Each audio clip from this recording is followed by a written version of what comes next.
Farewell to Ozark. In this near-perfect world of secrets, lies, and cartel bosses, Laura Linney and Jason Bateman have been compelling to the Beard's bitter end. In Ozark, Wendy and Marty Beard are equally deep in blood. Indeed, the current and final season began late last year with the couple in the bedroom of a Mexican drug baron's pretentious estate, washing blood spatter they caught in their faces when the cartel's lawyer, played by Janet McTeer, was terminated for double-crossing them, which, as anyone can tell you, is always a mistake. But what makes Ozark compelling right to its bitter end is that the birds rage furiously against their fate in a way that Macbeth does not. Popular culture in general and crime dramas in particular are littered with corrupted blood, spattered souls who look into the abyss and imagine there are exceptions, and that is it will not consume them. Wendy and Marty imagine they have the business savvy and people skills to pull off what he could not.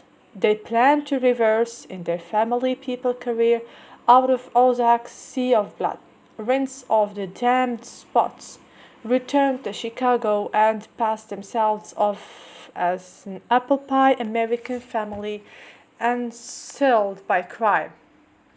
Their non-profit Birds Family Foundation, swollen with drug money, will help them in this rebanding.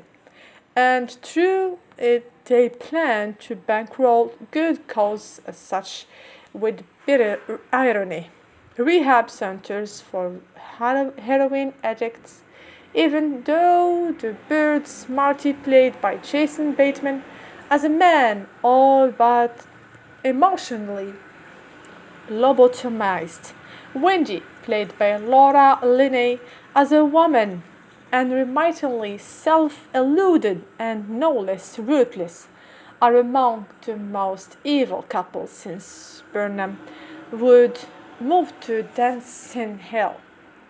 4 seasons ago, Marty, a numbers guy with a flexitarian moral conscience, who had spent his career helping clients sold their ill-gotten gains away from the prying eyes of the IRS, and Wendy, a former political aide with a heart of permafrost, left Chicago for a resort in the Ozarks when things got too hot for them in the windy city. They took their children, Charlotte and Jonah, with them, effectively pushing their offspring's heads deeper into a world of secrets, lies, and ancillary corpses, which is not a move in any parenting manual you should read. Once in the idyllic lakeside home, and for all its depiction of the region as a hub of human venality, Ozark has probably given this bucolic land a real estate bump. The Birds spent 4 seasons trying to outfox the feds by laundering drugs money through bar and strip club, and ultimately a floating casino. Their main customer becomes Omar Navarro, head of a cartel who, like them, dreams of achieving the impossible, namely going straight, and if the Birds can't help him in realizing this, they will be doing more than wiping somebody else's blood off their faces, if you catch my drift. All this would be enough for 4 series of thrilling drama. But there is more. The Birds and the cartel suppose Ozark's locals to be bibbled yokels, that Wyatt and Ruth Langmore are mere trailer trash, and that bankers, poppy farmer, and heroin producer Darlene Snell is just a hillbilly rube 2 shells short of a loaded shotgun. But those class prejudices are unfounded. The development of the character of Ruth Langmore, full-moted, pin-sized, moral conscious scum business whiz, proves otherwise. If you enjoyed Julia Garner's performance as the Russian-born German fraudster Anna, or as the titular foil to Harvey Weinstein-like sex predator in The Assistant, stop everything you were doing and watch her as Ruth right now. Yes, she performed like perfectionly. For me, there are just a handful of episodes left.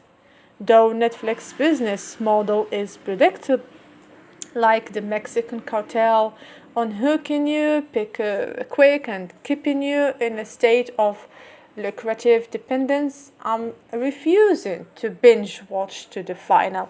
No doubt many gorge on the last tranche of episodes as soon as they dropped on Friday and now have closure. But that's in the new episode I've just seen, the first from the final tranche. Ruth, hard as nails and brittle as pressed flowers, is driving to Chicago to settle the hash of the Navarro nephew who offered her cousin Wyatt and Darlene for getting in the way of the cartel's business model. While in general I'm opposite to murder, never has anyone so deserved to be offed as the illegitious cartel pretended Javi Elizondo.